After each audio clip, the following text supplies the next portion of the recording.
हम लोग बात कर रहे थे 152 से लेकर जो प्रक्रिया शुरू हो रही उसकी, और 152 में हम लोगों ने देखा था कि कंडीशनल ऑर्डर पास हुआ था, और कंडीशनल ऑर्डर सिर्फ 6 दशाओं में उसकी तामील कराई गई थी। समनों की तामील की रीति ये अपनाई गई थी, और समनों की तामील की रीति से अगर तामील नहीं हो पा रही थी तो फिर कोई भी तरीका इसे अपनाने की बात की गई थी। उसके बाद कल हम लोगों ने बात की थी 156 की, और आपको कहा गया था कि 156 में जो कुछ लिखा है वो केवल और केवल 152 1A उसी से संबंधित है, उसके अलावा उसका संबंध किसी अन्य बात से नहीं है। और वहां पर सिर्फ इतना देखा जाएगा कि आप किसी लोक अधिकार के अस्तित्व से इनकार करते हैं या नहीं, और अगर लोक अधिकार के अस्तित्व से आप इनकार करते हैं तो आपको एक मौका दिया जाएगा कि आप अपने इनकार के समर्थन में विश्वसनीय साक्ष्य दें, और अगर विश्वसनीय साक्ष्य आप दे देते हैं तो मामला वहीं रोक दिया जाएगा जब तक मामला सिविल कोर्ट के द्वारा विनिश्चित न हो जाए, क्योंकि विश्वसनीय साक्ष्य आपने लोक अधिकार के अस्तित्व से इनकार के समर्थन में दे दिया, और जब लोक अधिकार के अस्तित्व इसी पर संकट आ गया तो 152 के अंतर्गत जो कार्रवाई करने के लिए कंडीशन प्रेसिडेंट है वही खतरे में आ गई है। वहां जो कंडीशन प्रेसिडेंट है 152 1A में वही है कि लोक मार्ग, नदी या जलसरणी ये होनी चाहिए, और इसमें आप कोई विधि विरुद्ध बाधा ये उत्पन्न करें और उस विधि विरुद्ध बाधा के कारण लोक को, यानी जनता या जनता के किसी वर्ग को परेशानी हो। अब जिस व्यक्ति के विरुद्ध ये शिकायत की गई कि उसने विधि विरुद्ध बाधा उत्पन्न की है, उसे मौका दिया गया और उसने क्या किया, लोक अधिकार के अस्तित्व से न सिर्फ इनकार किया बल्कि अपने इनकार के समर्थन में विश्वसनीय साक्ष्य यह भी दे दिया। विश्वसनीय साक्ष्य का मतलब कल आपसे डिस्कस हुआ कि विश्वसनीय साक्ष्य का मतलब यहां पर जेन्युइन एविडेंस से नहीं है, ऐसे एविडेंस से नहीं है जो एविडेंस कानूनी तौर पर उस अधिकार के इनकार का साक्ष्य हो सकता है, बल्कि उस एविडेंस से है जो प्रथम दृष्टया लोक अधिकार के अस्तित्व के इनकार को न्यायोचित ठहराता है। हमने उदाहरण दिया था, जैसे मान लीजिए लोक मार्ग के अवरोध इससे संबंधित मामला है और संबंधित व्यक्ति उस मार्ग का विक्रय पत्र अपने नाम होने की बात करता है और वो विक्रय पत्र प्रस्तुत कर देता है, जिसमें प्रथम दृष्टया जब हम देखते हैं उस विक्रय पत्र को तो ऐसा कोई दोष नहीं दिखाई दे रहा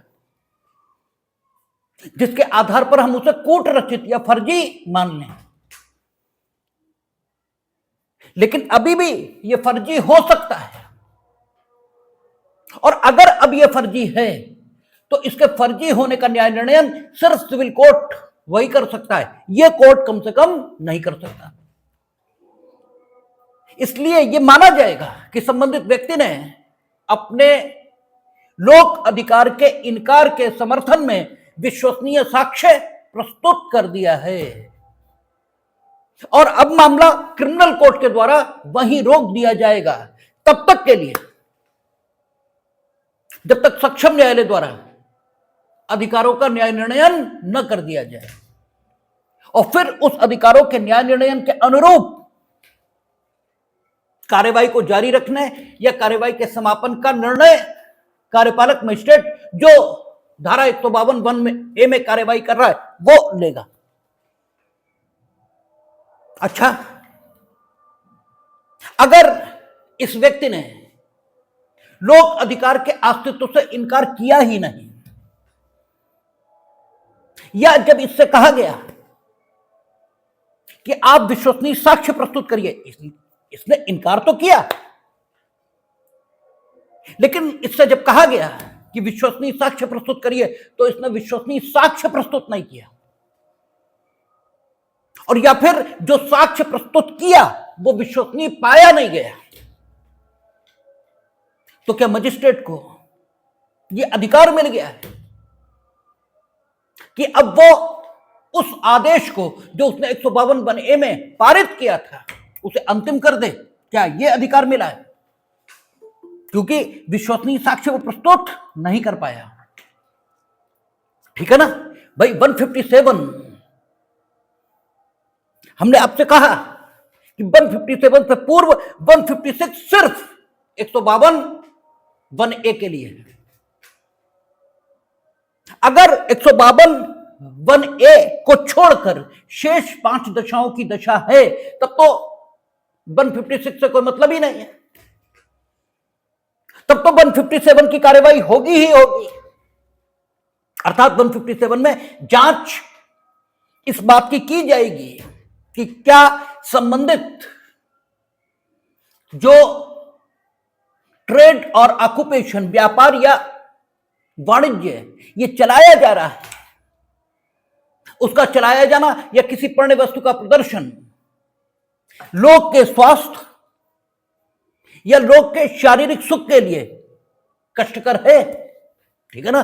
या कोई भवन का निर्माण या किसी पदार्थ का व्ययन क्या इस प्रकार वाकई हो रहा है कि उससे विस्फोट की आशंका है, या कोई भवन या पेड़ वाकई इस हालत में है कि उसके आसपास रहने वाले लोग, वहां व्यापार और कारोबार करने वाले लोग, वहां से गुजरने वाले लोगों को वाकई कोई खतरा है, कोई वाकई खतरनाक जीव जंतु है जिसे नष्ट या परिरुद्ध किया जाना जरूरी है, या लोक मार्ग पर वाकई कोई तालाब, उत्खात या कुआं है, तब तो इस तथ्य की जांच होगी। इसमें तो कोई संदेह है ही नहीं, क्योंकि 156 इसका कोई संबंध 152(a) को छोड़कर शेष 5 दशाओं से है ही नहीं। लेकिन 152(a) का संबंध ये तो है 156 से। तो एक सवाल अनुत्तरित बच जाता है, और वो सवाल क्या है? वो सवाल ये है कि 152(a) में जब आपको मौका दिया गया कि आप लोक अधिकार के अस्तित्व के इनकार के समर्थन में क्रेडिबल एविडेंस दो, तो आपने क्रेडिबल एविडेंस नहीं दिया, या दिया तो वो क्रेडिबल पाया नहीं गया। ठीक है ना। या आपने कुछ किया ही नहीं, लोक अधिकार के अस्तित्व से इनकार किया ही नहीं। तो 156 तो सिर्फ इतना ही कहता है कि आगे आपको लोक अधिकार के अस्तित्व से इनकार नहीं करने दिया जाएगा, बस बात खत्म हो गई। लेकिन क्या यहां पर मजिस्ट्रेट को यह अधिकार मिलता है कि चूंकि यह व्यक्ति लोक अधिकार के अपने अस्तित्व के इनकार के समर्थन में विश्वसनीय साक्ष्य नहीं दे सका, इसलिए वो 136 की तरह है? ठीक है, जैसे 136 में उसने आदेश को अंतिम कर दिया था, ठीक है, क्या उस तरह 152(a) में जारी सशर्त आदेश को अंतिम कर दे? क्या यह अधिकार मिलता है मजिस्ट्रेट को? तो यह अधिकार नहीं मिलता, क्योंकि 157 की कार्यवाही है यह 152(a) की 6 दशाओं में चलेगी। 152(a) इसीलिए स्पेसिफिक रिलेशन है किसका? 156 का और 152(a) का। यह एक विशेष प्रकार का संबंध है, उस संबंध को समझना होगा, इस संबंध को याद करना होगा, और याद करने की जरूरत नहीं। हमने कहा दिमाग जैसे ही देखता है कि चीज खूबसूरत है, और खूबसूरती सिर्फ मांसल नहीं है, सिर्फ शरीर खूबसूरत नहीं होता, बात भी बड़ी खूबसूरत होती है, विचार भी बड़ा खूबसूरत होता है। ठीक है, तो आप अपने दिमाग को जैसे ये विश्वास दिलाएंगे कि विचार हो, तथ्य हो वो सुंदर है, दिमाग स्वयं उसे मेमोराइज करता है, आपको कुछ करने की जरूरत ही नहीं पड़ती है, आप तो दूर खड़े रहते हैं, ठीक है, आपको कुछ भी करने की जरूरत नहीं होती, आपसे कोई मतलब ही नहीं है, दिमाग स्वयं उसे मेमोराइज कर लेता है और वो आपको वक्त बे वक्त याद दिलाता है। एक तो सबसे बड़ी दिक्कत यह है कि आप अपनी स्वयं की पृथक सत्ता को महसूस ही नहीं कर पाते। दिमाग आपका है, आप दिमाग नहीं हो, दिमाग आपका है, इसका मतलब दिमाग और आप में कोई अंतर है। स्वामी रामतीर्थ की कथा आती, वो इस अंतर को महसूस करते थे। स्वामी रामतीर्थ के बारे में ये आता है कि वो एक बार अमेरिका गए, लोग उन्हें ईंट मार रहे थे, वो हंस रहे थे, तो लोगों ने पूछा उनसे कि तुम्हें ईंट मार रहे हैं और तुम हंस रहे हो, तो उन्होंने कहा कि अब कोई रामतीर्थ को ईंट मारेगा तो हमें हंसी तो आएगी क्योंकि सब हंस रहे थे। अब वो रामतीर्थ अपने शरीर का नाम बता रहे हैं, क्योंकि नाम तो शरीर का ही है, अंदर जो कुछ है जिसे रूह कह लो, आत्मा कह लो, वो तो अलग ही है, ठीक है ना। तो इस भाव को आप जिस दिन जिएंगे तो दिमाग आपको खुद याद दिलाता है, दिमाग इसमें कुछ बिठाने की जरूरत नहीं है, ये स्वयं मेमोराइज कर लेता है। चीज को ठीक से देखा तो जाए। अब सवाल यही बचा कि क्या मजिस्ट्रेट इस समय यह अधिकार रखेगा कि चूंकि इनकार के समर्थन में विश्वसनीय साक्ष्य नहीं आया, इसलिए 136 की तरह है, अर्थात 136 में 19 जोड़ लीजिए, क्या 19 की कमी, ठीक है, तो आ जाएगा, यानी 155 में क्या आदेश को हम अंतिम कर दें तो नहीं कर पाएगा। क्यों? 157 जो है वो सबके लिए है, 152 1A के लिए स्पेसिफिक 156 इसलिए बनाया गया ताकि लोकमार्ग, नदी या जलतरणी के संबंध में व्यक्ति के जो अधिकार होते हैं वे सांपत्तिक अधिकार हैं, ठीक है ना, वे सांपत्तिक अधिकार हैं। संपत्ति व्यक्ति को अच्छा जीवन जीने में सहायक होती है, संपत्ति व्यक्ति के सामर्थ्य का प्रतीक है, इसीलिए संपत्ति को लेकर झगड़ा होता है, क्योंकि संपत्ति छीन लेने का अर्थ है आपने उसे सामर्थ्य से हीन व्यक्ति माना है, जो सामर्थ्य से हीन है उसी की संपत्ति छीनी जा सकती है, जो सामर्थ्यशाली है उसकी संपत्ति नहीं छीनी जा सकती। संपत्ति होना सामर्थ्य की घोषणा है, और यह घोषणा कैसी है? विविक्षित है, इसे करने की जरूरत नहीं होती, जिसके पास संपत्ति होती है उसकी चमचागिरी तुम ऑटोमेटिकली शुरू कर देते हो। यह समाज का सामाजिक सत्य है, ठीक है, क्योंकि वो सामर्थ्यशाली है, ये पता ही होता है सबको। इसलिए 152 1A इसके संबंध में एक एडिशनल स्थिति दी गई है कि अगर यहीं पर विश्वसनीय साक्ष्य आ जाए इस व्यक्ति का, ठीक है, जिसने बाधा खड़ी की है, तो फिर यहीं पर कार्यवाही रोक दी जाए, क्योंकि अगर अब कार्यवाही की गई तो इसे इसकी संपत्ति से वंचित किया भी जा सकता है। भाई अवरोध हटाया जाएगा, और हटाया जाएगा मीनिंग देर भाई हट भी सकता है, क्योंकि अभी तो कार्यवाही 157 में फिर चलेगी, यहां पर तो केवल साक्ष्य मांगा गया, ठीक है, कि आप साक्ष्य दो, ठीक है, कि क्या आप लोक अधिकार के अस्तित्व का इनकार करते हो, और बाधा के संबंध में कुछ नहीं कहा अभी, केवल इतना, ठीक है, कि लोक अधिकार यानी जनता को कोई अधिकार है या नहीं, इसके संबंध में बात हुई है 156 में। 156 में इस व्यक्ति के अधिकार की तो बात ही नहीं हुई है, इसने किस अधिकार से बाधा खड़ी की है इसकी बात नहीं हुई। मजिस्ट्रेट ने इससे क्या पूछा? क्या लोक अधिकार के अस्तित्व से इनकार करते हो? अगर लोक अधिकार के अस्तित्व से इनकार करता है लेकिन किसी अन्य व्यक्ति का अधिकार स्वीकार भी करता है तो भी मजिस्ट्रेट कार्रवाई नहीं करेगा, तब तो रेगुलर सिविल सूट आए, ठीक है ना, जनता का अधिकार है, तब मजिस्ट्रेट ये समरी प्रोसीडिंग चलाएगा, ठीक है ना। तो क्रिमिनल कोर्ट संपत्ति के संबंध में कार्यवाही करे, यह केवल तभी स्वीकार किया जा सकता है जब मामला आपत्तिक हो और उससे शांति भंग की आशंका हो। तो अगर लोक अधिकार का अस्तित्व ही नहीं है और उसने बाधा खड़ी की है मार्ग में या नदी में या जलसरणी में, तो जिसको उससे बाधा पड़ रही वो रेगुलर सिविल सूट लाए, ठीक है ना, और इसको बाधा डालने से रोक दे या इसके द्वारा डाली गई बाधा का निराकरण ये करा ले। मजिस्ट्रेट यानी क्रिमिनल कोर्ट कार्यवाही क्यों करे, ठीक है ना। इसलिए 156(1)A में 156(1)A करे 156 में 152(1)A के संबंध में एक स्पेशल बात रखी गई है कि अगर लोक अधिकार नहीं है तब तो मसला, अगर इसने बाधा डाली भी है तो जिसको बाधा पहुंच रही हो जाए सिविल कोर्ट। हां, लोक अधिकार है तब बात डिफर हो जाती है और तब मजिस्ट्रेट कार्रवाई करेगा। इसलिए 156 में ये जस्टिफिकेशन है। 151, 152(1)A इसके लिए स्पेसिफिक व्यवस्था होने के संबंध में, इट इज द जस्टिफिकेशन।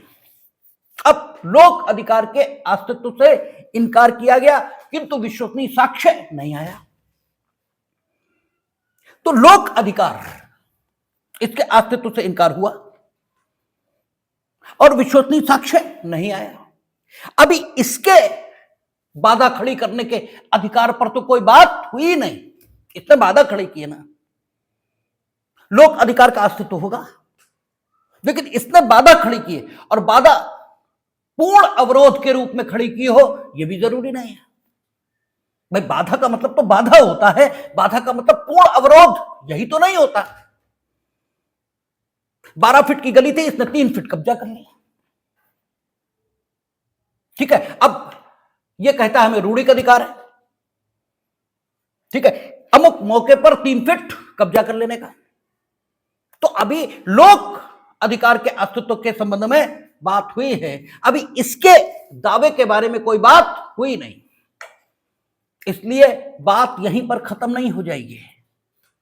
आगे 157 की कार्यवाही होगी और 157 की जब कार्यवाही चलेगी अब इसे लोक अधिकार के अस्तित्व से इनकार नहीं करने दिया जाएगा। अब ये अपनी बात करे, अब ये नहीं कह सकता कि मजिस्ट्रेट को कार्यवाही करने की अधिकारिता इसलिए नहीं है क्योंकि लोक के अधिकार को किसी प्रकार का कोई नुकसान नहीं हो रहा, सिर्फ ये कहने से ये रुक जाएगा, बाकी सारी बातें ये कहेगा। बाकी अगर किसी ढंग से ये अपने द्वारा डाली गई बाधा के औचित्य को सिद्ध कर सकता है, चाहे रूढ़िक अधिकार के रूप में ये किसी भी तरह से, तो ये अपने औचित्य को सिद्ध करेगा। और 157 में जो ये साक्ष्य देगा उसे संबंध मामलों में साक्ष्य लेने का जो तरीका निर्धारित है उस तरीके से अभिलिखित किया जाएगा संबंध मामलों में। और संबंध मामलों में आपको पता है साक्ष्य का अभिलेखन न्यायालय में होगा और साक्ष्य हमने कहा था कि वही होता है जो न्यायालय की अनुमति से या न्यायालय द्वारा अपेक्षित किए जाने पर जांचाधीन विषय के संबंध में न्यायालय के समक्ष साक्षी के द्वारा लिखित या मौखिक कथनों के तौर पर किया जाता है। हां, विचारणा संबंध मामलों, वारंट मामलों और सत्र मामलों की प्रक्रिया के मुताबिक हो सकता है, लेकिन चाहे सत्र मामला हो, चाहे वारंट मामला हो और चाहे संबंध मामला हो और चाहे समरी प्रोसीडिंग हो यानी संक्षिप्त विचारण हो, अगर साक्ष्य का अभिलेखन होना है तो वो साक्ष्य की परिभाषा में आना चाहिए। और साक्ष्य की डेफिनेशन कल ही हम लोगों ने डिस्कस की थी, कहां दी? इंडियन एविडेंस एक्ट की धारा 3, और वहां कहता न्यायालय, और ये न्यायालय है क्यों? धारा 6 BNSS वो इस कोर्ट को क्रिमिनल कोर्ट घोषित कर रही है। अब यहां जब उसने कहा संबंध मामलों की तरह साक्ष्य लिया जाएगा और संबंध मामलों की तरह साक्ष्य लेकर यह डिसाइड किया जाएगा कि इस व्यक्ति को बाधा डालने का कोई हक है या नहीं, और इसने क्या बाधा डाली भी है, यह भी तो सवाल है। क्या बाधा डाली ना हो, ठीक है, अननेसेसरी कह रहे हो बाधा डाली है, ठीक है, और अगर डाली है तो उसका कोई जस्टिफिकेशन इसके पास है। और इसके अलावा अगर शेष 5 दशाएं हैं, क्योंकि 157 की कार्रवाई तो 152 वन के अंतर्गत जो 6 दशाएं हैं 6 के संबंध में चलेगी, 156 केवल 1A के संबंध में है। 157 की कार्रवाई तो सबके संबंध में चलेगी, जो पूर्व की सीआरपीसी में सेक्शन 138 है वो तो सबके संबंध में चलेगी। तो यहां यह दर्शित किया जा सकता है कि कोई व्यापार या उपजीविका यह कोई न तो इस ढंग से चलाई जा रही और न किसी परिणय वस्तु का प्रदर्शन इस प्रकार किया जा रहा है कि वह लोग के स्वास्थ्य के लिए हानिकर हो या उसके शारीरिक सुख को कम करती हो, ऐसा ही नहीं। और शारीरिक सुख यह आपकी मांग के मुताबिक नहीं मिल सकता। ठीक है, एक पर्टिकुलर स्थान पर रहने वाले व्यक्ति को कितना शारीरिक सुख मिलना चाहिए इसकी भी सीमा है। गांव में रहने वाला व्यक्ति जिस फिजिकल कंफर्ट की मांग कर सकता है, शहर में रहने वाला फिजिकल कंफर्ट की उसकी मांग नहीं कर सकता।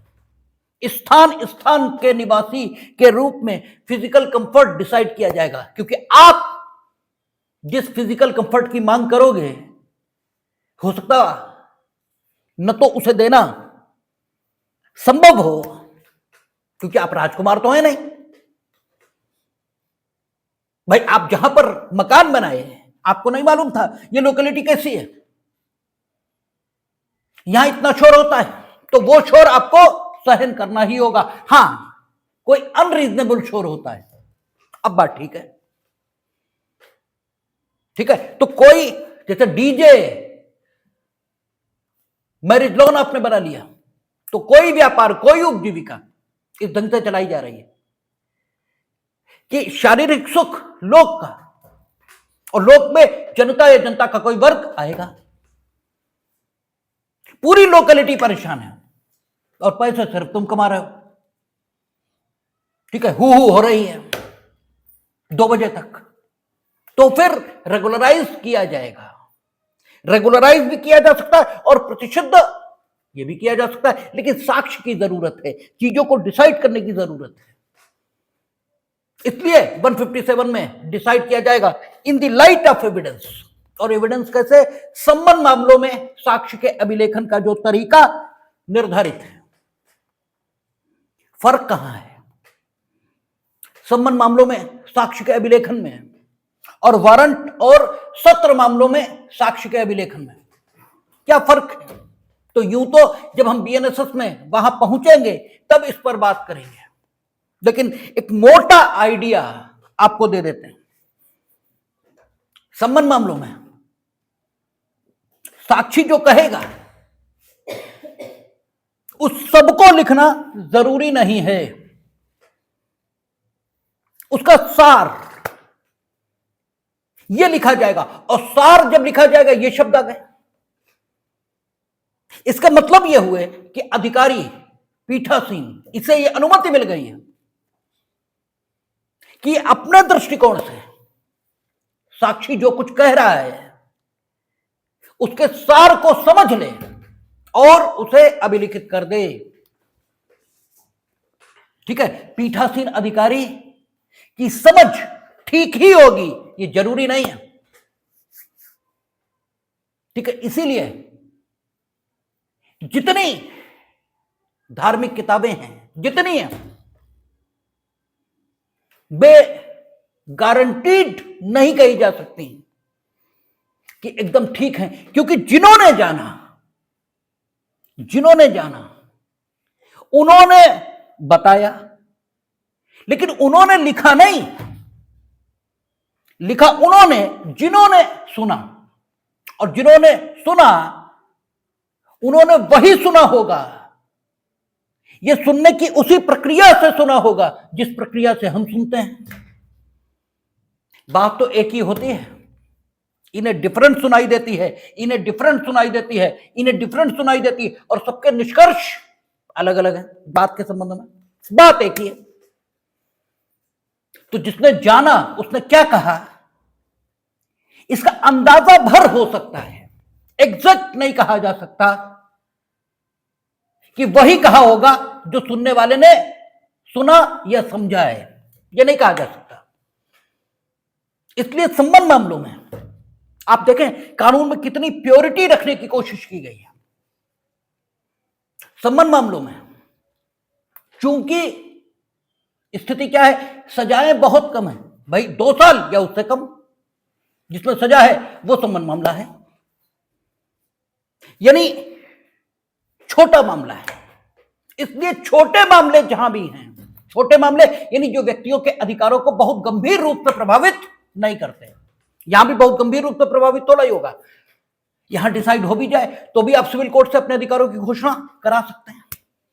फॉर द टाइम बीइंग आपको नुकसान हो जाएगा, ठीक है ना, लेकिन परमानेंटली आपको नुकसान नहीं हो सकता, यानी मामला बहुत गंभीर नहीं है।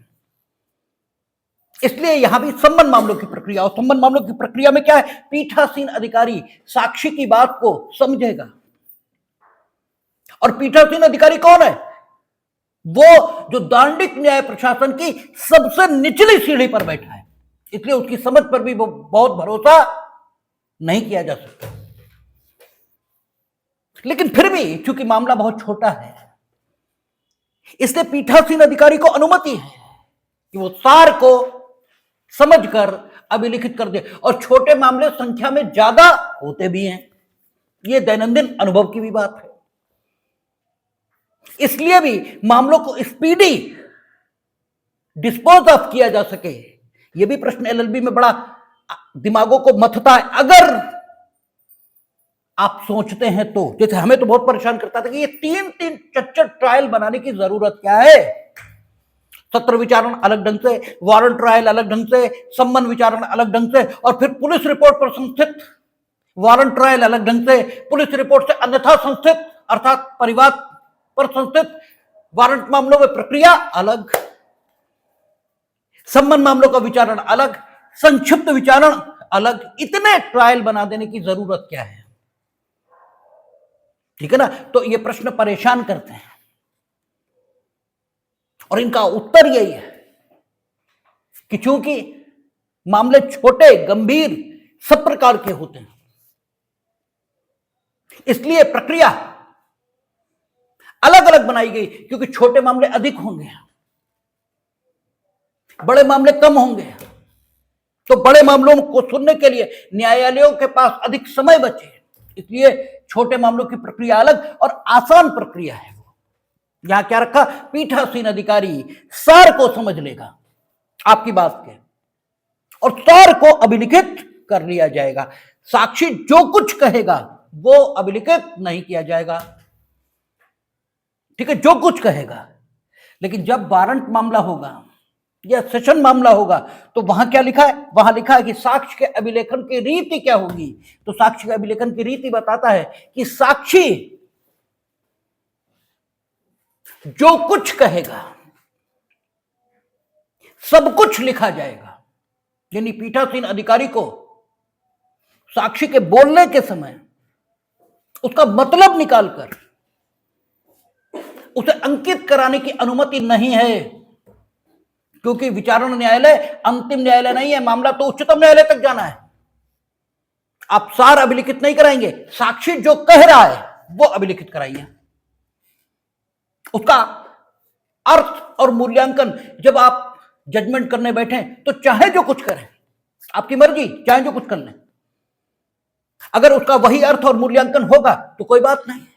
अदरवाइज अपीलेट कोर्ट कम से कम ये समझ तो पाएंगे कि मूल्यांकन गलत किया आपने, इस बात का ये मतलब हो ही नहीं सकता, ठीक है ना। इसलिए वहां साक्षी जो कहेगा वो लिखा जाएगा, इससे कोई मतलब नहीं। जैसे उससे पूछा उम्र क्या है तुम्हारी, उसने कहा 53 वर्ष, ये लिख देंगे, और तो 53 वर्ष कहने के बजाय अपनी डेट ऑफ बर्थ बता दी।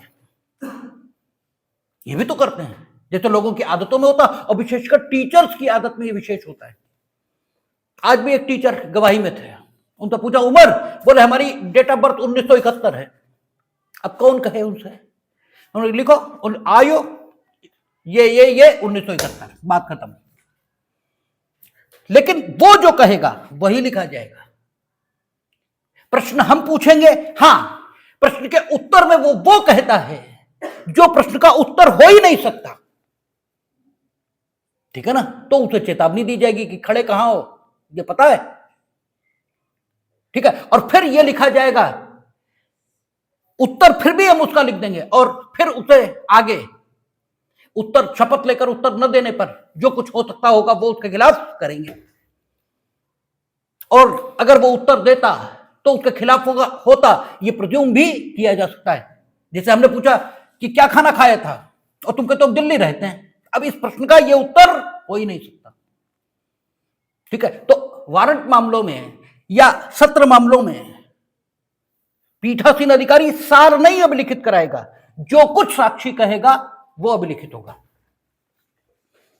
और जैसे जैसे साक्षी कहेगा वैसे वैसे अभिलिखित होगा। मतलब ड्यूरेशन इंटरवेल नहीं हो सकता, जैसे कहा उसने तुरंत अभिलिखित करिए, ये लिखा हुआ है प्रक्रिया में। और यहां तक लिखा है कि साक्षी की भावभंगिमा के बारे में टिप्पणी यह भी लिखी जाएगी, यद्यपि सामान्य तौर पर वहां कोर्ट्स नहीं लिखती है, ठीक है। और यही रियलिस्टिक स्कूल में वो कह रहे थे, जो विचारक थे वो यही कह रहे थे कि असल कानून तो कुछ है ही नहीं है, असल कानून वकीलों की धूर्तता, जजों की मूर्खता, इस सब से प्रभावित हो जाता है। क्योंकि साक्षी, हमने आपसे पूछा कि आपके मतलब कुछ ऐसा सवाल है जिस पर साक्षी को दुखी होना चाहिए, लेकिन साक्षी उसका हंसकर उत्तर दे रहा है, इसका मतलब यह हुआ कि विवादित तथ्य के बारे में उसकी कोई संवेदनशीलता ये नहीं है उसमें। ये लिखा जाना चाहिए कि इस प्रश्न का उत्तर इन्होंने हंसकर दिया, ये सत्य के अन्वेषण में सहायक है बात, ये लिखा जाना चाहिए, लेकिन नहीं लिखता है। और कई बार लिख भी देते हैं, जब साक्षी ज्यादा काबिल हो रहा होता है तो लिख भी देते हैं। आपसे पूछा इस प्रश्न का जवाब दो, तुम 10 मिनट चुप खड़े हो, तब फिर कहते हैं कि लिख देंगे ये कि साक्षी से अमुक प्रश्न किया गया, 10 मिनट की चुप्पी के उपरांत उसने उत्तर दिया, इससे ये तय हो जाएगा तुम झूठ उत्तर दे रहे हो, सोच के बोले तुम। या आपसे पूछा गया कितने साल के, तो तुम उंगलियों पर गिन रहे, लिखा जा सकता है कि उंगलियों पर गिनकर इन्होंने ये बताया, ठीक है। ये सारी चीजें लिखी जा सकती हैं, ये सब साक्ष्य के अभिलेखन के तरीके हैं। तो यहां जो साक्ष्य अभिलिखित किया जाएगा, संबंध मामलों में साक्ष्य के अभिलेखन का जो तरीका है, अर्थात सार रूप में साक्षी जो कहेंगे वो अभिलिखित किया जाएगा, लेकिन अभिलिखित किया जाएगा, अर्थात कार्यवाही चलेगी, 156 पर डिसाइड नहीं हो जाएगा, चाहे 152(a) का मामला हो और 152(a) के अतिरिक्त शेष 5 दशाओं का मामला है, तब तो 156 में डिसाइड हो ही नहीं सकता, और साक्ष्य अभिलिखित किया जाएगा, meaning thereby you cannot file the affidavits, क्योंकि इंडियन एविडेंस एक्ट सीधे मना करता है कि साक्ष्य शपथ पत्रों पर नहीं दिया जाएगा जब तक कि कोई विधि स्पेसिफिकली साक्ष्य का शपथ पत्र पर दिया जाना अनुज्ञात अर्थात अलाउड न करती हो। तो 157 में जब जांच चलेगी तो संबंध मामलों में साक्ष्य के अभिलेखन का जो तरीका है वो अपनाया जाएगा। आप देखें 157 क्या कहता है, यदि वह व्यक्ति जिसके विरुद्ध धारा 152 के अधीन आदेश दिया गया है हाजिर है और आदेश के विरुद्ध कारण दर्शित करता है, तो मजिस्ट्रेट उस मामले में उस प्रकार साक्ष्य लेगा जैसे संबंध मामले में लिया जाता है। 152 की बात की है उसने, 152 की बात की मीनिंग दर 6 दशाओं की बात की है, इंक्लूडिंग 152(1)(a। इसका मतलब यही निकला ना, हाजिर है, ठीक है ना।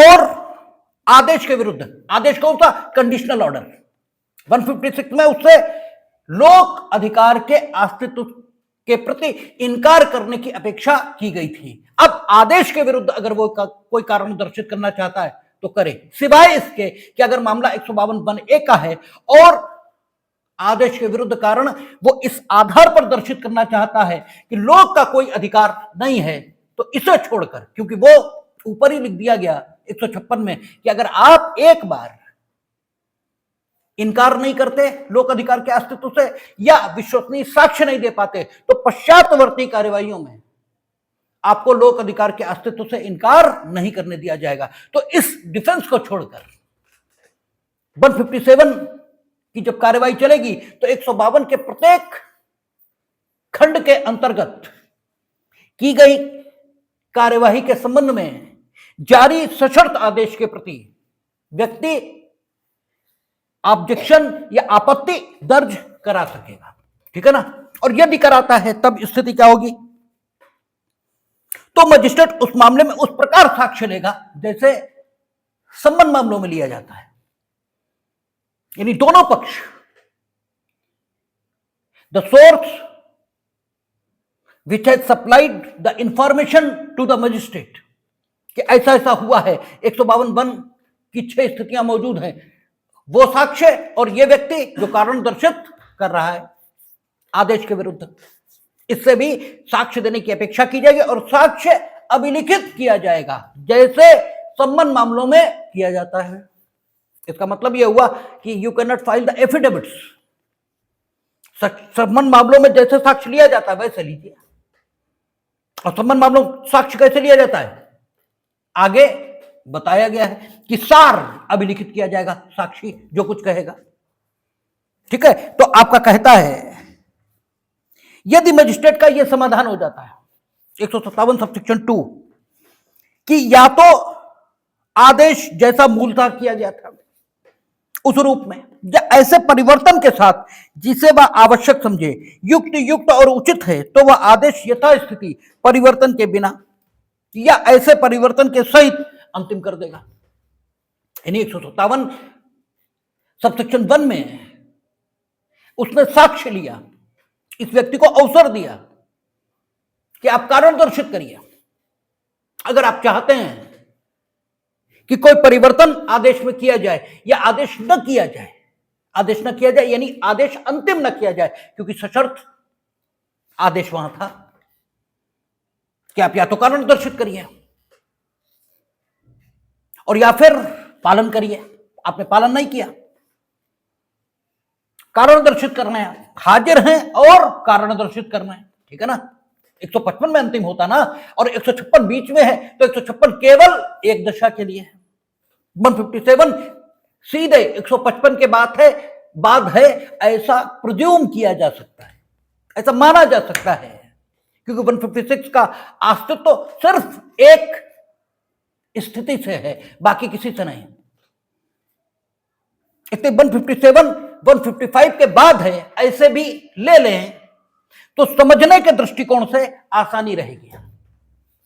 तो 157 में आपको अपॉर्चुनिटी प्रोवाइड की गई कि आप साक्ष्य दीजिए इस संबंध में कि आदेश को अंतिम क्यों न करें। आप साक्ष्य दे देंगे कि आदेश को अंतिम न करें तब तो नहीं होगा, बात खत्म। लेकिन अगर आप साक्ष्य नहीं दे पाए तो 157 सबसेक्शन 2 में मजिस्ट्रेट अगर आवश्यक समझता है कि कंडीशनल ऑर्डर उसने जिन स्थितियों में किया था और जो कुछ उसने किया था उसमें बिना किसी परिवर्तन के उसे अंतिम कर दिया जाना चाहिए, तो बिना किसी परिवर्तन के अंतिम कर देगा। और अगर उसे लगता है कि परिवर्तन के सहित अंतिम किया जाना चाहिए तो परिवर्तन के सहित अंतिम कर देगा। कि कहा लिखा 157 सबसेक्शन 2 यहां लिखा है। इस आदेश का प्रवर्तन ये कहां होगा? 141 में पूर्व में होता था और 160 में अब होगा। ये प्रवर्तन अंतिम कहां हो रहा? या तो 136 में या 138 में। ठीक है, 155 में या 157 में। बीच में 137 या 156 एक विशेष दशा के लिए। और अंतिम कब हो रहा? After taking the evidence. Evidence लेने का तरीका क्या होगा? संबंध मामलों का। ठीक है, तो सेक्शन दिमाग में तोड़कर आपके होना चाहिए, इसमें ये, इसमें ये, इसमें ये। 157 सबसेक्शन 3 क्या कह रहा? यदि मजिस्ट्रेट का ऐसा समाधान नहीं होता तो उस मामले में आगे कोई कार्रवाई नहीं की जाएगी। यानी मजिस्ट्रेट इस निष्कर्ष पर आया कि इनके ऑब्जेक्शन के लिए कोई आधार नहीं है। ठीक है, तो वो उस रूप में, जिस रूप में वो अंतिम करना चाहे कर देगा 157 सबसेक्शन 2 के मुताबिक। लेकिन यह भी तो हो सकता है कि वो अपने साक्ष्य से यह संतुष्ट कर दे कि इस धारा के अधीन कार्यवाही नहीं होनी चाहिए। ठीक है, इस धारा के अधीन मीनिंग देर भाई 152(1)(a) का मामला है तो लोक अधिकार को छोड़कर अन्य किसी आधार पर संतुष्ट कर दे, और बाकी शेष सेक्शनों में यह मामला है कि वो ये साबित कर देता है कि जिस जगह ये रहते हैं वहां इस प्रकार के व्यापार उपजीविका चलते हैं, ये जानते बूझते इन्होंने वहां मकान बनाया, तो इसलिए अब ये उस शारीरिक सुख की मांग नहीं कर सकते जो उन लोगों को प्राप्त है जो ऐसे स्थानों पर नहीं रह रहे हैं।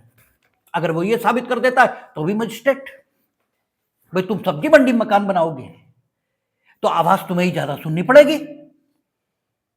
ठीक है, तुम रोड साइड मकान बनाओगे, तुम रेलवे स्टेशन के पास मकान बनाओगे और तुम चाहो कि हमें जितनी शांति प्राप्त है उतनी शांति तुम्हें रहे, तो कैसे हो जाएगी भाई? ये तो आपको मकान बनाते समय भी कुछ सोचना चाहिए। तो मजिस्ट्रेट को अगर लगता है कि कार्यवाही नहीं की जानी चाहिए तो नहीं करेगा। ठीक है, 157। परंतु अब ये नया आया है, परंतु ये पहले नहीं था और इसलिए ये इंपॉर्टेंट है।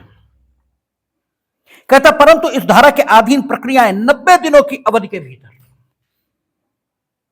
यथाशीघ्र पूरी होंगी, जो लिखित कारणों को अभिलिखित करते हुए 120 दिनों तक विस्तारित की जा सकेंगी। यानी मैक्सिमम 4 महीने। ठीक है, मैक्सिमम 4 महीने हो सकते हैं, और यथाशीघ्र समाप्त करने का प्रयास करते हुए प्रथम दृष्टया यानी प्रथमतः 90 दिन, प्रथमतः 90 दिन, उसमें भी शर्त लगी यथाशीघ्र, यानी जल्द से जल्द। 1 दिन में खत्म कर सकते हैं, 1 दिन में करिए, 2 दिन में खत्म कर सकते हैं, 2 दिन में करिए, हफ्ते भर में कर सकते हैं, हफ्ते भर में करिए, नहीं कर सकते तो 90 डेज, और 90 डेज में भी नहीं कर सकते तो हर कीमत पर 120 दिन, हर कीमत पर। अब ये धारा भले ही कुछ उपयोगी हो जाए, अब ये धारा भले ही कुछ उपयोगी हो जाए, इससे पहले तो ये जीरो थी, वंडल, और ये सिर्फ लोगों के शोषण का माध्यम थी और कुछ नहीं था। इसके माध्यम से सिर्फ शोषण होता था और कुछ होता ही नहीं था। जैसे चकबंदी का कानून है, सिर्फ किसानों का शोषण करता है, उसके अलावा कुछ नहीं करता। वो तो कोई फायदा नहीं, किसी को नहीं होता, सिर्फ शोषण हो रहा है लोगों का और कुछ नहीं होता। ऐसे ये इससे पहले सिर्फ शोषण का माध्यम थी, इसके अलावा कुछ नहीं था। तुम्हें परेशान करना है, तुम्हारा पॉलिटिकल लोगों से झगड़ा है क्योंकि ये कार्रवाई करने का हक किसे? एग्जीक्यूटिव मजिस्ट्रेट को। एग्जीक्यूटिव मजिस्ट्रेट किसके अधीन है? सरकार के। सरकार पॉलिटिकल लोगों की होती तो आपको नोटिस मिल जाएगा 133 में। अब पता है कि 133 के नोटिस के लिए कोई आधार नहीं है, मालूम है, लेकिन चलता रहेगा। हर डेट पे जाओ, चल रहा है अनंत काल तक, अनंत काल चलता था, अनंत काल। 2009 में जो कार्रवाइयां शुरू हुई थी वो 2024 में अभी डिस्पोज ऑफ हुई हैं। क्या मतलब रह गया इस कार्रवाई का? इसका कोई अर्थ ही नहीं था। अब ये भले ही कुछ सार्थक हो जाए, क्योंकि अब उन्होंने सीधे कह दिया कि जो कुछ करना करो भाई, 90 दिन में ज्यादा हमारे खिलाफ डिसाइड करोगे, करो। रिवीजन आएगा भाई, रिवीजन आएगा, अपील नहीं है तो रिवीजन आएगा। ठीक है, कुछ तो बढ़ेगा आगे। इससे पहले तो सिर्फ आदमी को दुखी करने का माध्यम था ये। हमने कहा ना कि कमी कानून में नहीं थी, लॉ इन्फोर्सिंग एजेंसीज में थी। कमी कानून में कभी नहीं होती। हमने आपको पहले भी कहा कि पिछली सरकारों ने कानून तो खूब बनाए, लेकिन इस ढंग से बनाए कि न नौमन तेल हो और न राधा नाचे। प्रक्रिया ऐसी कर दी, ठीक है, अधिकार सब, प्रक्रिया ऐसी कि अधिकार किसी को मिलेगा ही नहीं। बोले तुम्हें राइट टू इंफॉर्मेशन देंगे, चाहे जिससे मांग लो, बस फीस 2000 रुपए होगी। फीस जो है 2000 रुपए होगी। अब फीस 2000 रुपए कौन देगा?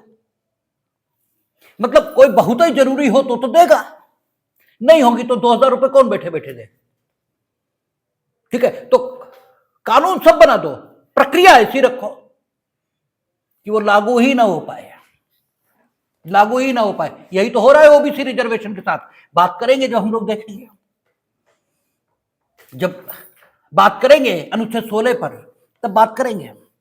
यही हो रहा है ओबीसी रिजर्वेशन के साथ कि प्रक्रिया ऐसी रखो कि रिजर्वेशन मिलेगा सिर्फ उन्हीं को जो ओबीसी में ऑलरेडी आईएएस हैं, मिलेगा सिर्फ उन्हें।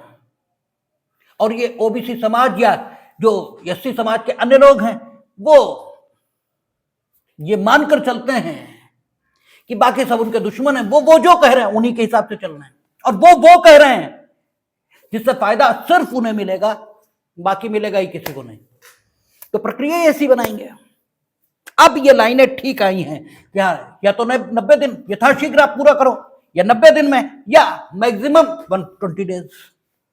ये नई बात है, ठीक है। इसके बाद 158 अब प्रक्रिया की बात कर रहा है। 152 इसके अंतर्गत जब कार्रवाई करनी है तो क्या क्या सहायक तौर पर, यानी कार्रवाई करने के लिए मजिस्ट्रेट समर्थ हो सके और ठीक प्रकार से कार्रवाई कर सके, इसके लिए उसके पास कुछ शक्तियां यह होनी चाहिए। क्योंकि अगर आपके पास कोई शक्ति ही नहीं होगी तो आप कोई भी काम कर कैसे पाओगे? कोई ताकत तो होनी चाहिए। तो कहता है स्थानीय अन्वेषण, जांच नहीं कहा है उसने, अन्वेषण कहा है, ठीक है। शब्द पर ध्यान देना होगा। अवलोकन नहीं कहा, अन्वेषण कहा है, ठीक है। डिफरेंस है अवलोकन में, अन्वेषण में, जांच में। जांच में तुम प्रस्तुत करते हो बात, उसकी सच्चाई की जांच हम करते हैं। अपनी ओर से हम पैसिव रोल निभाते हैं, एक्टिव नहीं।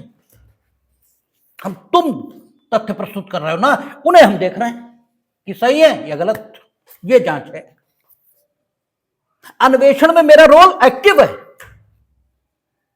हम खोजेंगे, तुम कुछ मत करो तो भी हम तथ्य खोजेंगे कि तुम्हारे खिलाफ क्या है।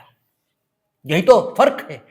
वो जो कहते हैं ना कि सुप्रीम कोर्ट में न्याय की देवी के आंख खोल दी गई, तो आंख खोल देने का वो एक सिंबॉलिक मैसेज है।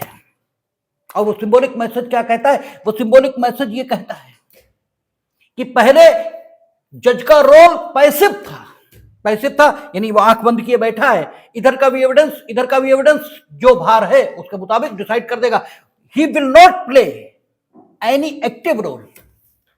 वो कोई एक्टिव रोल प्ले नहीं करेगा, वो आंख खोल कर नहीं देखेगा। दोनों पक्ष अपनी अपनी बात कहेंगे, लेकिन जब दोनों पक्ष अनैतिक होने लगे, सरकारी वकील रुपए लेने लगे, रिश्वत लेने लगे, सरकारी वकील रिश्वत लेने लगे, सरकार का पक्ष नहीं रख रहे हैं, ठीक है, इस अभियोजन ठीक नहीं कर रहे हैं, और डिफेंस भी 20 तरीके की आप डिफेंड करिए, लेकिन फर्जी साक्ष्य, फर्जी एविडेंस आप बनाने की प्रेरणा दें, ये ठीक नहीं है। जब दोनों पक्षों से ये स्थिति पैदा हुई तो एक्टिव रोल की अपेक्षा की गई। और एक्टिव रोल क्या है कि हम खुद पार्टी बनेंगे, अब हम खुद देखेंगे सारे मामले को। और ये बहुत दिनों से चल रहा है, क्योंकि बहुत दिनों से ये कहा जा रहा है कि कोई साक्षी, ठीक है, अगर जरूरी है, ठीक है, न्याय निर्णय के लिए, तो भले ही न अभियोजन प्रस्तुत करे और न बचाव पक्ष, फिर भी न्यायालय को यह शक्ति है कि न्यायालय उसे आहूत कर सकता है और उसे परीक्षित करा सकता है। और न्यायालय इस शक्ति का उपयोग बहुत दिनों से कर रहा था। इसका मतलब यह हुआ कि आंखें खोलने की घटना बहुत पहले हो चुकी थी। इसकी औपचारिक घोषणा चंद्रचूड़ के समय हुई है। मुख्य न्यायाधीश जो चीफ जस्टिस हैं चंद्रचूड़, उनके समय हुई है।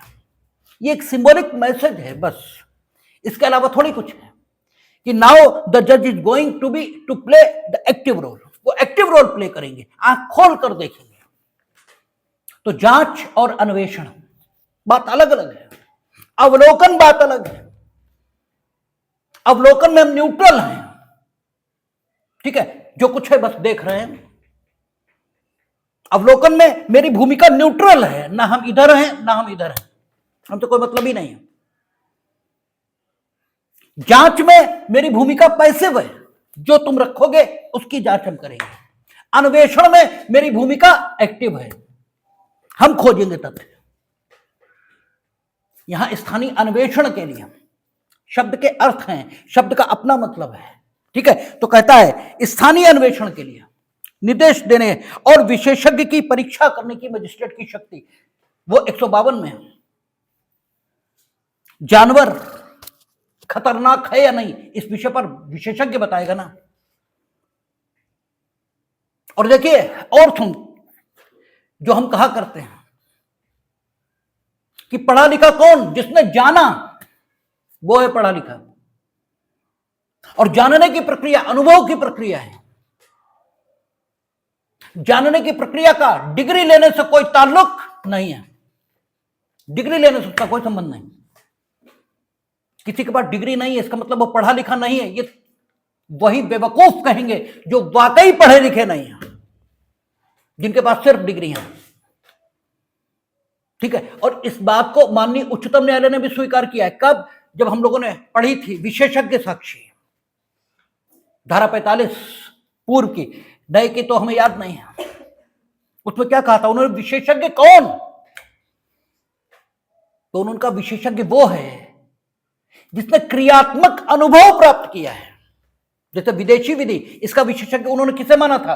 उन्होंने कहा था विदेशी विधि का विशेषज्ञ वो नहीं है जिसने लाइब्रेरी में बैठकर विदेशी विधि का अध्ययन कर लिया। आईपीसी तो तुम लाइब्रेरी में बैठ के भी पढ़ सकते हो, सीआरपीसी तो लाइब्रेरी में भी बैठ के पढ़ सकते हो, एविडेंस तो लाइब्रेरी में भी बैठ के पढ़ सकते हो। लेकिन वकील कौन? जिसे क्रियात्मक अनुभव है। क्योंकि जब इन एप्लीकेशन कोई चीज देखी जाती है तभी उसका अनुभव आता है। तो उन्होंने कहा था विशेषज्ञ वो है जिसे क्रियात्मक अनुभव है, भले उसके पास डिग्री कोई ना हो, ठीक है। विशेषज्ञ की जो डेफिनेशन है कानून में वो क्या है कि विशेषज्ञ कौन? जरूरी नहीं है कि उसके पास संबंधित विषय पर कोई डिग्री हो, बस उसे क्रियात्मक कुशलता संबंधित विषय में प्राप्त है, इतना सफिशिएंट है। क्योंकि कानून बेवकूफों ने नहीं बनाया है, कानून बहुत होशियारों ने बनाया है। इसलिए वहां आपको अलग अलग शब्द देखने को मिलेंगे। उसकी खूबसूरती यही है कि हर शब्द का मतलब निकाला जाए, उसकी सुंदरता यही है, ठीक है। और जब हर शब्द का आप मतलब निकालते हैं तब मजा आता है कानून में। कहता है स्थानीय अन्वेषण,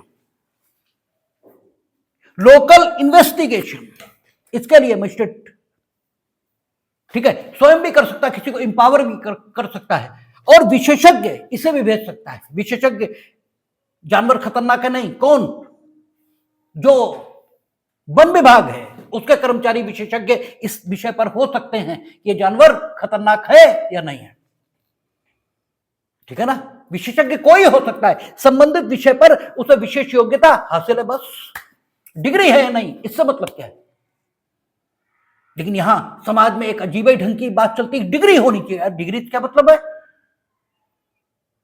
आदमी का अनुभव उस लेवल पर है, बात खत्म है। क्योंकि डिग्री औपचारिक घोषणा है व्यक्ति की जानकारी की, बस इतना ही तो है। किसी के पास औपचारिक घोषणा नहीं तो वो जानकार नहीं है। तुम फैराडे से ज्यादा जानते हो फिजिक्स, तुम न्यूटन से ज्यादा जानते हो फिजिक्स। न्यूटन के पास तो कोई डिग्री नहीं, फैराडे बुक बाइंडर था, किताबों जल्द चढ़ाता था, उसे शौक था कि जो किताब आती थी छपने उसे पढ़ लेता था, बस ये उसका शौक था। एक बार एक किताब, एक पूरी यूनिवर्सिटी की लाइब्रेरी उसके यहां बुक बाइंड होने आई, महीनों वो पढ़ता ही रहा, पहुंचा ही नहीं बाइंड होके। तब वहां के प्रोफेसर आए कि क्या दिक्कत है। जब उन्होंने फैराडे से बात की तो उन्हें लगा कि इसकी जानकारी तो हमसे भी अधिक है। तो उन्होंने कहा कि तुम सेमिनार में आओगे हमारे यहां? तो उसने कहा हमें बोलने दोगे? उन्होंने कहा हाँ बोलने देंगे, तुम आओ। वहां से उसने विद्युत चुंबकत्व का सिद्धांत दिया। वो तो कहीं पढ़ा लिखा नहीं था, ठीक है। तो पढ़ा लिखा ये कोई बात थोड़े, विशेषज्ञ कोई हो सकता है जिसे क्रियात्मक अनुभव है किसी भी चीज का, वो विशेषज्ञ है। तो यहां स्थानीय अन्वेषण के लिए निर्देश कहता है मजिस्ट्रेट धारा 156 या 157 के अधीन किन्हीं प्रयोजनों के लिए, यानी वो ये जानना चाहता है कि लोक अधिकार का अस्तित्व है या नहीं। तो लोक अधिकार किसके बारे में जानना चाहता है? लोकमार्ग, नदी या जल सरणी, क्योंकि 156 में तो उसी के संबंध में बात होगी और तो होगी नहीं। तो इस संबंध में विशेषज्ञ कौन होगा? लेखपाल। वो बताएगा लोकमार्ग है या नहीं। भाई लेखपाल बताएगा कि लोकमार्ग है या नहीं है। उसके पास होता है, रिकॉर्डेड होता है कि यहां मार्ग है, यहां नदी है, यहां ये है, और इस पर जनता आती जाती है, उसका सब सारा रिकॉर्ड होता है, ठीक है ना। तो कहता है मजिस्ट्रेट धारा 156 या 157 दोनों धाराओं के लिए, क्योंकि जांच दोनों जगह है। 156 में सिर्फ एक प्रश्न की है और 157 में सभी विषयों की सभी प्रकार की है, ठीक है ना। तो कहता है किन्हीं प्रयोजनों के लिए ऐसे व्यक्ति द्वारा जिसे वह ठीक समझे, कोई प्रतिबंध ये नहीं लगाया है, क्योंकि विशेषज्ञ कोई हो सकता है, ठीक है, ठीक समझे स्थानीय अन्वेषण किए जाने के लिए निर्देश देगा। और जब वो अन्वेषण करने जाएगा तो चीजों को अपनी ओर से खोजने का प्रयत्न ये भी करेगा, क्योंकि अन्वेषण करेगा, ठीक है ना, जांच नहीं करेगा तथ्यों की, अवलोकन करने नहीं गया है, निरीक्षण करने नहीं गया है। ये अलग अलग शब्द हैं और अलग अलग फैक्ट सिचुएशन को डिनोट करते हैं, ये एक शब्द नहीं है, ठीक है। तो कहता है निर्देश दे सकता है अथवा किसी विशेषज्ञ को सम्मन कर सकता है और उसकी परीक्षा कर सकता है। किसी विशेषज्ञ को स्थानीय अन्वेषण के लिए नहीं भेज रहा है, ऐसे हमने बुला लिया, हमने कहा कोई जानवर ऐसा ऐसा हो तो बताओ खतरनाक होगा या नहीं होगा, या कोई अगर व्यापार या उपजीविका चल रही है उसमें इतना प्रदूषण हो रहा है, इस डेसिबल का म्यूजिक बज रहा है, तो उसे नॉइज पॉइजन वो नॉइज पॉल्यूशन मानेंगे या नहीं मानेंगे। वहीं ले लिया, नहीं भेजा। दोनों काम हो सकते हैं, स्थानीय अन्वेषण भी हो सकता है और विशेषज्ञ को साक्षी कर के तौर पर सम्मन करके उसकी परीक्षा ये भी हो सकती है। ये यहां लिखा है। फिर 159 काहे के लिए? 158 में जो विशेषज्ञ जाएगा वो किन किन बिंदुओं पर अन्वेषण करके लाए, क्योंकि आपकी दृष्टि से उपयोगी कुछ हो सकता है और न्याय निर्णय के लिए उपयोगी कुछ और ये हो सकता है। इसीलिए तो हम विश्वास नहीं करते हैं कि बुद्ध पुरुषों ने जो कुछ जाना, उनकी जानकारी, इसके बारे में उनके शिष्यों ने जो बताया वो एकदम करेक्ट है, यह ठीक है, इसे हम पूरी तरह नहीं मानते, क्योंकि शिष्यों ने वही तो बताया जो उनकी समझ में आया, और समझ तो शिष्यों की हमारे जैसी थी, वो कोई देव पुरुष तो थे नहीं। तो जितना गलत हम समझ सकते हैं उतना तो वो भी समझ सकते हैं। तो क्या पता उन्होंने क्या बताया था, और क्या पता इन्होंने क्या लिख के रखा है, ठीक है ना।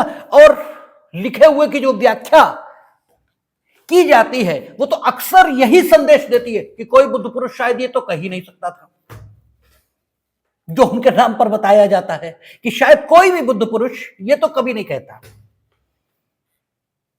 ठीक है। अब दो बातें, या तो वो बुद्ध पुरुष नहीं था और या फिर उसके नाम पर जो कुछ बताया जा रहा है कि उसने कहा, ये उसने कहा नहीं था। और अगर दोनों ही बातें ठीक हैं तो फिर तीसरी बात है कि जो बता रहा है उसकी समझ में कुछ कमी थी, वो पूरी बात समझा ही नहीं। एक तीसरी बात भी हो सकती है, कारण कोई हो,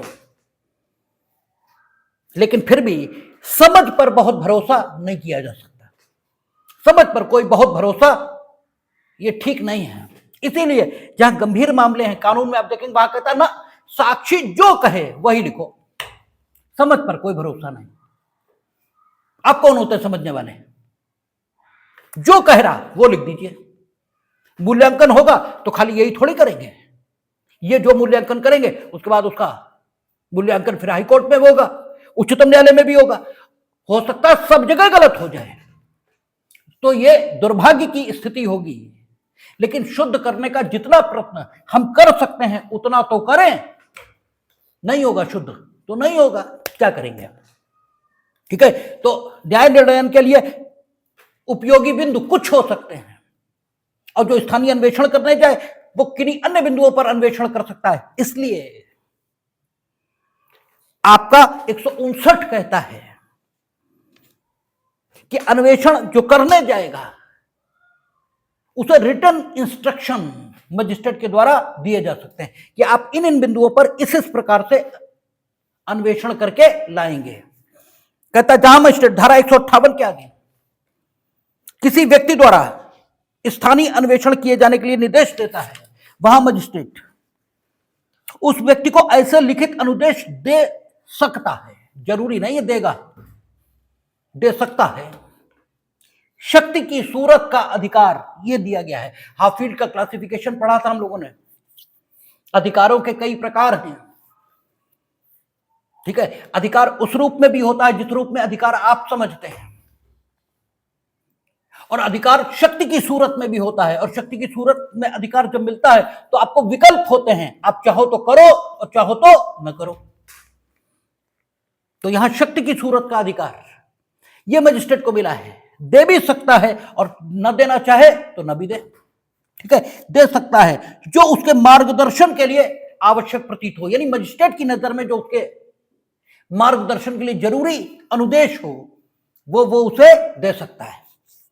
बात वही है कि न्याय निर्णय के लिए अगर उससे कोई उपयोगी बिंदु लगता है तो वो उसे कहेगा कि इस बिंदु पर अन्वेषण करके आप लाएं।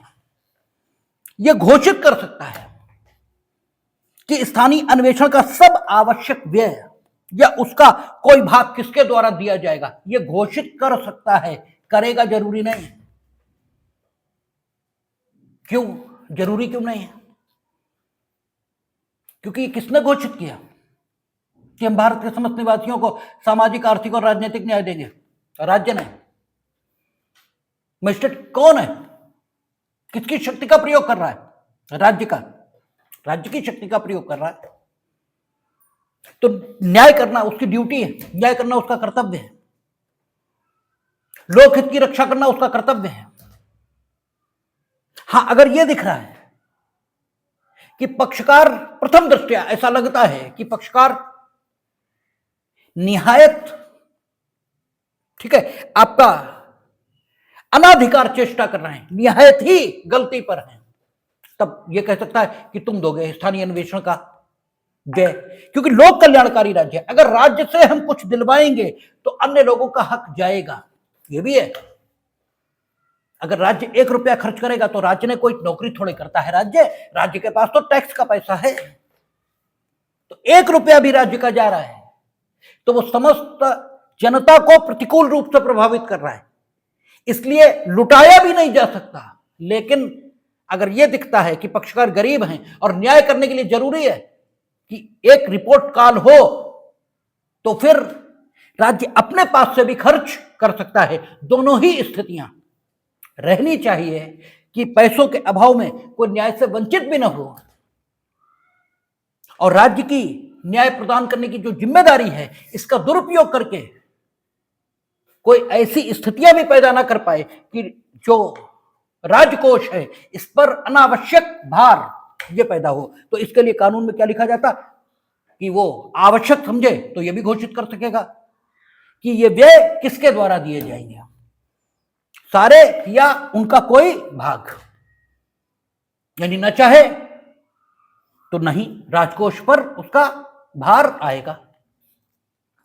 जहां मजिस्ट्रेट धारा 158 के अधीन किसी विशेषज्ञ को सम्मन करता है और उसकी परीक्षा करता है, वहां मजिस्ट्रेट निर्देश दे सकता है कि ऐसे सम्मन करने और परीक्षा करने में खर्च किसके द्वारा दिए जाएंगे। बात वही है। और ऊपर एक सबसेक्शन 2 छूट गया कि ऐसे व्यक्ति की रिपोर्ट मामले में साक्ष्य के तौर पर पढ़ी जाएगी। ये स्पेसिफिकली कहा क्योंकि वो साक्षी के तौर पर नहीं आया, सिर्फ रिपोर्ट दे रहा है। तो रिपोर्ट साक्ष्य का भाग हो, इसके लिए अलग से प्रोविजन करना जरूरी होगा, अन्यथा साक्ष्य तो वही है जो न्यायालय के समक्ष न्यायालय की अपेक्षा और अनुमति से लिया जाए। ये न्यायालय की अपेक्षा और अनुमति पर तो है, किंतु न्यायालय के समक्ष नहीं है। तो ये स्थानीय अन्वेषण हो रहा है, उस स्थान पर जाकर अन्वेषण हो रहा है जहां प्रॉब्लम है, जहां के संबंध में 152 बने के अंतर्गत या 152 की 6 स्थितियों में से किसी एक के संबंध में सशर्त आदेश हुआ है, इसलिए ठीक है। और अब आदेश तो अंतिम हो चुका है। कहां? 136 पूर्व की यानी वर्तमान की 155 और पूर्व की 138 जो कि वर्तमान की 157 है। आदेश तो वही अंतिम हो चुका है।